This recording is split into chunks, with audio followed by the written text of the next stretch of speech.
Mirëmëngjesi të nderuar teleshikues të Drita Televizion, do të jemi së bashku në emisionin What Happened Today? Çfarë ka ndodhur sot? Data sot shënon 5 maj dhe ne kemi përgatitur disa informacion në lidhje me ngjarjet më të rëndësishme që kanë ndodhur në këtë datë, ku ju ftoj që t'i ndiqni.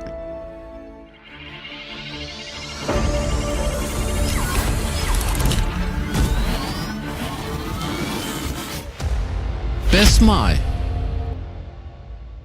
Ngjarje. 1762. Nënshkruhet marrëveshja e paqes mes Rusisë dhe Prusisë. 1916. Marincat amerikan pushtojnë Republikën Dominikane. 1949.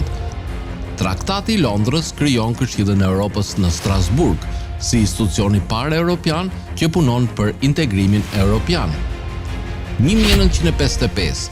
Gjermania Perëndimore fiton pavarësinë e plotë. Lindje. 1818. Lindi Karl Marx, filozof dhe politikan gjerman. 1963. Lindi James Labrie, vokalist kanadez. 1864.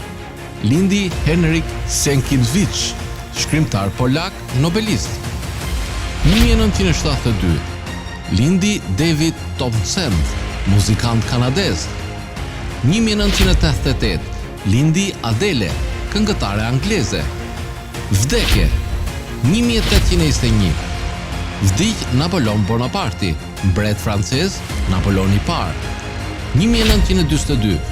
Vdiq Kemal Stafa, figurë kryesore e lëvizjes komuniste në Shqipëri në fillim të viteve 1940. 1985. Vdiq Zia Shemsiu, vritet në burgun e Beogradit, ishte veprimtar politik. 2007.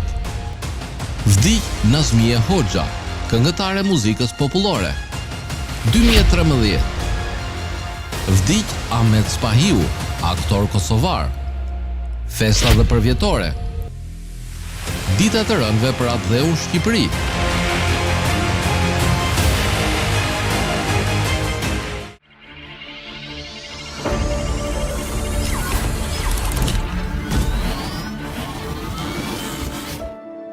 Ndërkohë kemi përgatitur për ju biografinë e Alfred Nobel, i cili ishte një kimist dhe inxhinier.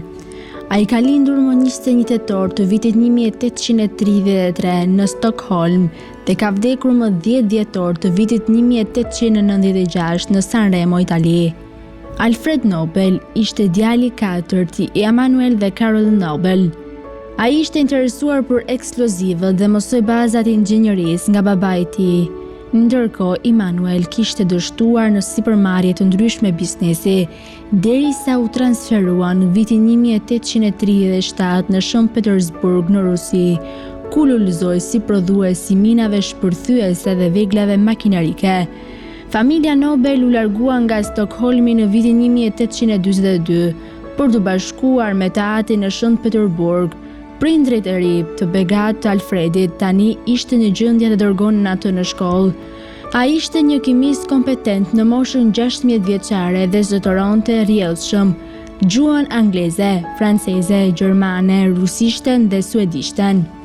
Alfred Nobel u largua nga Rusia në 1850 për të kaluar një vit në Paris, duke studiuar kimin, dhe më pas kaloi kohë në Shtetet e Bashkuara duke punuar në drejtimin e John Ericsson.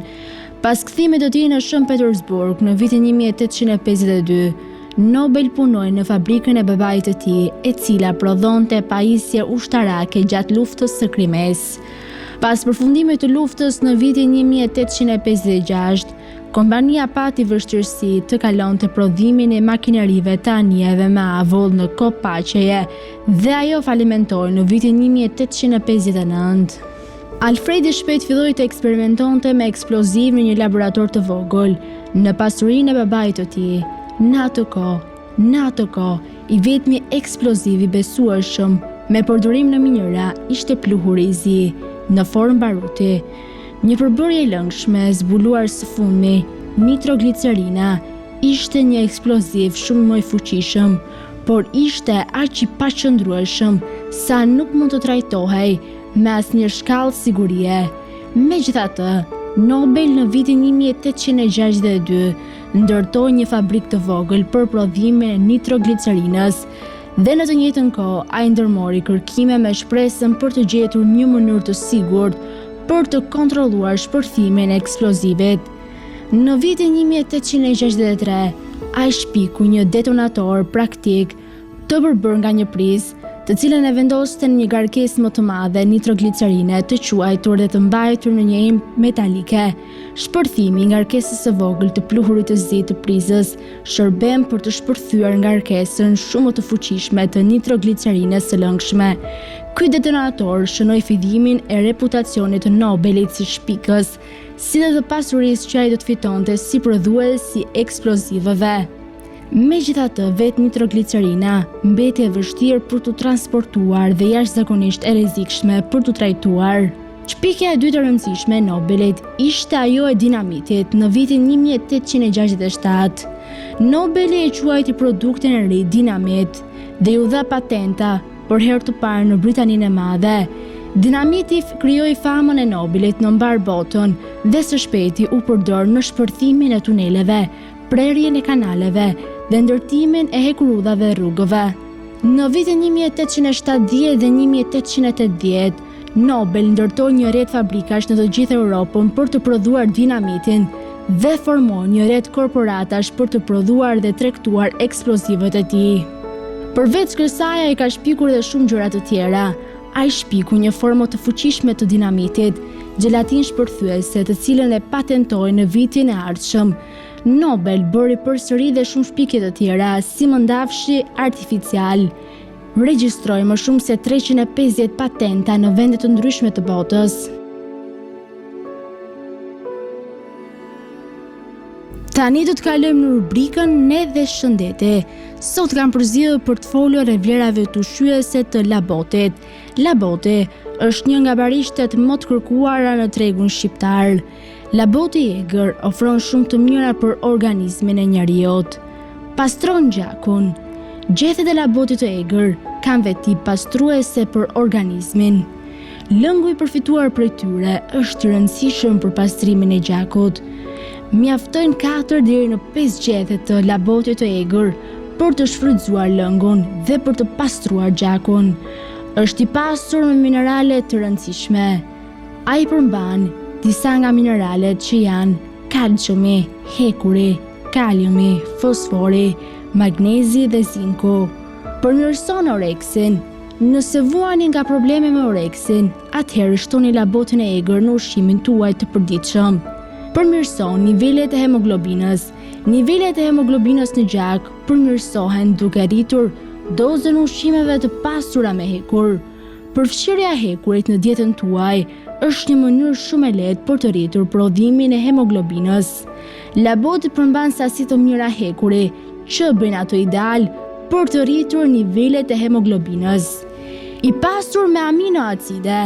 Aminoacide dhe proteinat konsiderohen si shtyllat e jetës. Organizmi ynë ka nevojë për këta dy element që të realizojë shpërbërjen e ushqimit, rritjen dhe zhvillimin, ripërtëritjen e indeve dhe funksioneve të tjera të trupit. Gjethet e labotit kanë sasi domethënëse aminoacidesh, përkatësisht triptofan, pinjalanin, metonin, theonin, threoin, leucin. Përdorimet në mjekësinë popullore. Lëngu i labotit përdoret në mjekësinë popullore kundër parazitëve intestinal. Ruan shëndetin e sistemit tretës. Gjethet e labotit të egër janë ideale për mëlçin, tëmthin dhe shpretkën. Kundër gurëve në veshka, laboti i egër ndihmon në funksionimin e duhur të veshkave dhe gjithashtu eliminon gurët që mund të shkaktohen dhe mund të jenë të pranishme aty. Efektet anësore të labotit të egër. Këto gjethe janë të pasura me acid oksalik dhe kanë tendencën të lidhen me kaliumin dhe ulin praninë e tij në organizëm. Për këtë arsye, laboti i egër nuk sugjerohet të konsumohet gjatë shtatzanisë. Tani ju ftoj të ndiqni parashikimin e motit në territorin shqiptar. Territori shqiptar për ditën e premte parashikohet të përshkohet nga një moti pa qëndrueshëm me kthjedhime, vranësira kalimtare dhe rreshje të pakta shio. Sipas parashikimeve, temperatura minimale do të jetë 4 gradë Celsius, ndërsa temperatura maksimale parashikohet të jetë 23 gradë Celsius. Era do të fryjë me një shpejtësi mesatare 1 deri në 8 metër për sekond në drejtimin veriperëndimor, çka do të bëjë që të krijohen dallgëzime deri në 4 ballë, ndërsa temperaturat minimale dhe maksimale në disa qytete kryesore të Shqipërisë do të jenë si vijojnë: Shkodër 12 deri 23 gradë Celsius, Kukës 4 deri 12 gradë Celsius, Peshkopi 10 deri 18 gradë Celsius, Tiranë 12 deri 22 gradë Celsius, Durrës 14 deri 20 gradë Celsius, Kavaj 15 deri 20 gradë Celsius, Elbasan 13 deri 23 gradë Celsius, Berat 12 deri 21 gradë Celsius, Korçë 6 deri 13 gradë Celsius, Vlorë 14 deri 21 gradë Celsius, Gjirokastër 10 deri 19 gradë Celsius, Sarandë 12 deri 18 gradë Celsius. Tani u ftoj të ndiqni parashikimin e motit në territorin e Kosovës.